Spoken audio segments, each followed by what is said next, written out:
Mesaches Bava Kamma Daf Samach Daled begins in the middle of a complex sugya about the sources of the halacha that there is kefel. There is twice payment for two types of theft. One is if someone stole something directly, he simply is the thief, and the other is if he was a shomer, he was watching it, and he said it was stolen from him, and it turns out that he was really holding on to it, and he was lying when he said someone stole it from him, and he swore that someone stole it from him. There he has to pay kefil as well. The Gemara is looking for sources for both of these. We have two different opinions as to how we learn the psukim. The Gemara has said in our last step, at the end of the last daf, that the pasuk of im himatze timatze beyadi hagneva Yishar ad chamar ad seh chaim shnayim mishalim is referring to regular geneva, and that is the source for kefel in that pasuk. The Gemara just needs to prove that applies to all things, not just what's mentioned there. So the Gemara says you have a klal uprat. It says hageneva, referring to any type of theft, and then it says the specifics. So the Gemara says, what is the klal including over the specific? So the Gemara says, well, let's see. If I only had shar, then maybe the klal of hageneva would be including things which are karev on the mizbeach, things which can be brought as a carbon. The Gemara says if that's what it was for, then it wouldn't have to say set, because set would be already included. So the Gemara says, okay, so then maybe it's referring to things which are kadesh as b'chirim, not only a shar and a set. So the Gemara says then it would have to say chamar. Chamar is also kadesh as a b'char, and that means chamar would already be included. Why would it have to specify chamar? So the Gemara says, okay, maybe it's referring to things that are living. So the Gemara says, so then you would have shor, se, and chamar, and you're including beyond that all other things that are alive. So Gemara says that would be true. They wouldn't have to say chaim, which is the next phrase, which says things that are alive. So therefore, it must be referring to something beyond all these things. And what it's referring to is all objects, all things that you could steal, anything which is valuable and is money, then it can be moved, then this halacha of paying a kefel applies. The Gemara now analyzes the drasha more carefully here. The Gemara is bothered by this structure. We had said that you had shar and geneva, and the Gemara asked you have shar and geneva. So if it said shar, what's geneva including? So the Gemara says you're looking for what geneva is including, and you're saying it can't be all these things, and therefore you end up saying that it's including everything. That works if it says shar first and then geneva, because that's a prat and then a klal, and the rule is if you have a prat and then a klal, the klal is adding things on. You have to figure out what it's adding. The problem is that's not what it says. It says geneva first and then shar. So that's what we call a klal uprat. The rule of klal uprat is that you don't include anything, you exclude things. Whatever is last is what wins the day. So if it's klal uprat, when you say ein biklal elamash prat, you're limiting the klal to the prat, and if you can't include anything, so the whole structure of this whole drasha makes no sense. So where it says maybe it means if it would have said shar first, then it would have had a drasha, and then the question is what would the drasha be? So where it says if you would have said shar first, it doesn't say shar first, and if it would have said shar first, then the whole answer doesn't make any sense, because it would have said shar first, it would have been prat uklal, and then prat uklal, the rule is you include everything. You don't just include one layer more than the specific prat. So what would the whole discussion be trying to figure out what to include? You include everything automatically. So what's this drasha? So the Gemara answers it's a klal prat klal. Geneva is the klal. Shar, chamar, se, and shar, chamar, and se are all prat, and then chayim is a klal. So it's klal prat klal. Klal prat klal. There the rule is you include one layer more or two layers depending on the shita, more than what is involved in the prat, and that's what we're looking for, and that's why we have to keep expanding the layer based on what's written in the prat.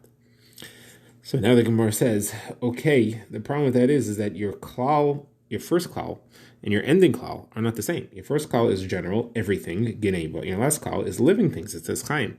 That's limited to only live things. How can you make a klal, prat klal, with the two klalim aren't the same?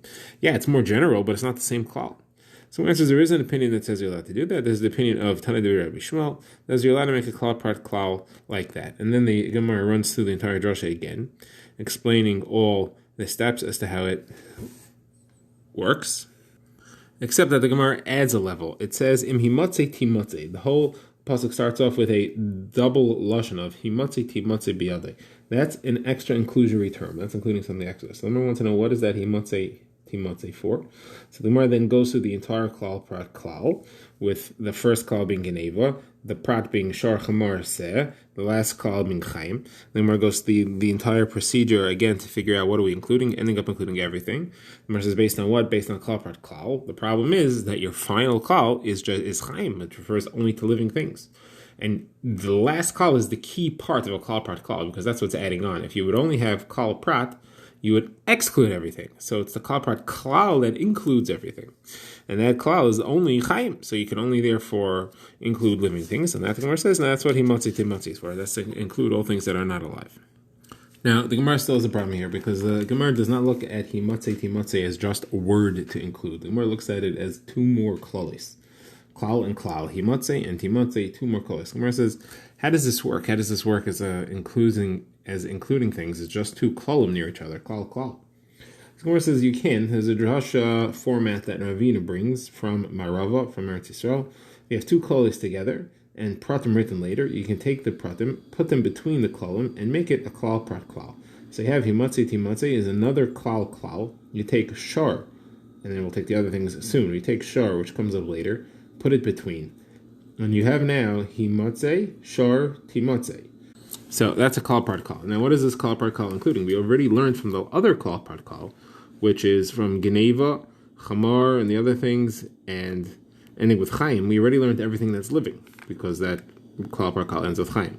So this klal prat klal of himatze timatze, what's that going to include? So Gemara says that's include all objects which are movable and have value.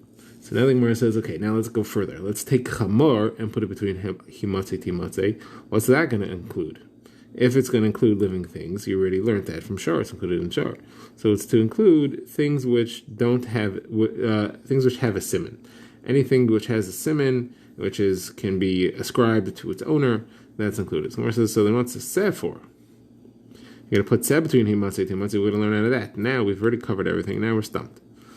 So the Gemara therefore changes the whole style of this. The Gemara says it's not a klal prat klal, it's a riba miyat. Riba, there's two different ways of learning. Whenever you have general and specifics, do you say they're klal prat klal and you're adding things to the prat?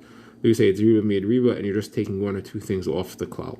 So this is the style that Tanin Rabbi Shmuel says when you have, he's referring to a different situation where it says b'mayim twice. The pasuk there is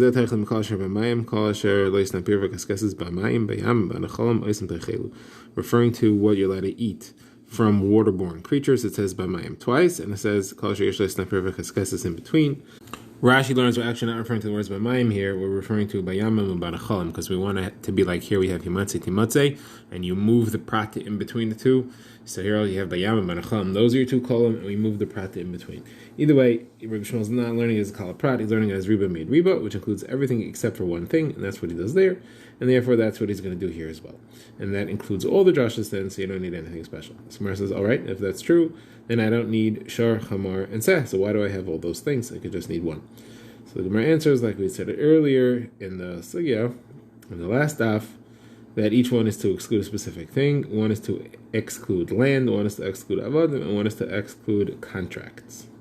Now, what is geneva and chaim for? Since we don't need that for klal prat klal anymore, we're using the klal prat klal of himatze timatze. The Gemara says that's for something else, a halacha that's brought by Rav, that you have to pay the value at the time you stole it. If it went down in value, you have to make up the difference. Okay, that concludes this lengthy discussion. The Gemara now is in the middle of a previous discussion we had on Machlekes.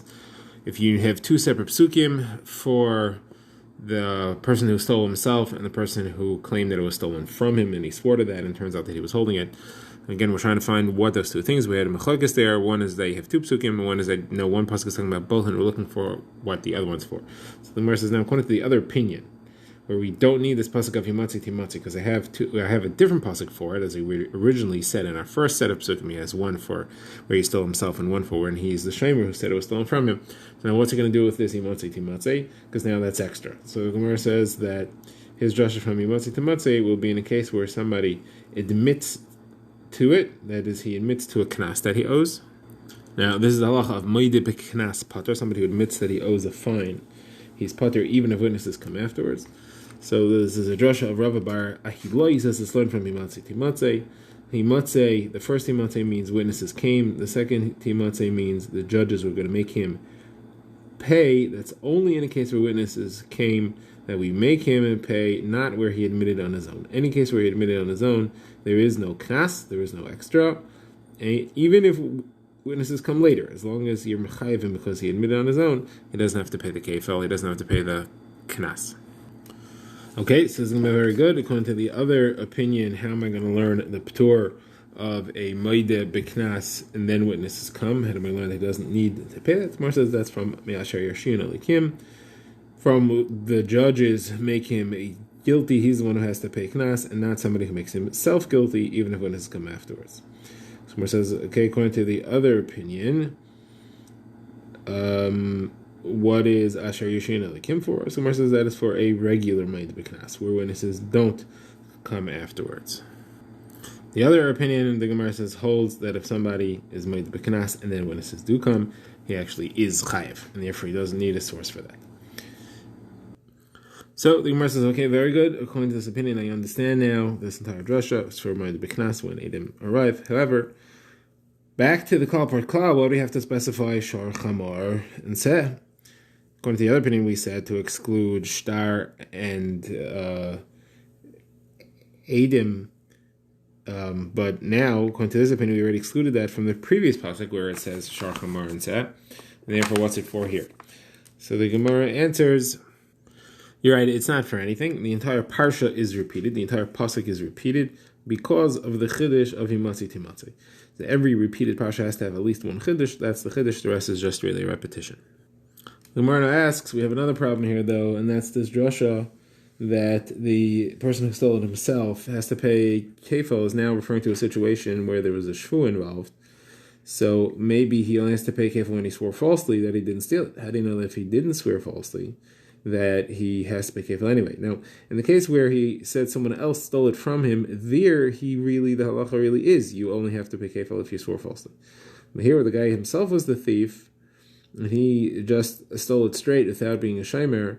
So we should say the same thing is true, but it's not. So how do you know that that halacha applies even if he did not make a false shvua?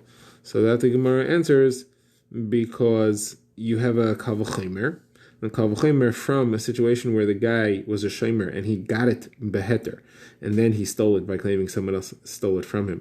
He has to pay a kefil there, even though it came to his hand beheter.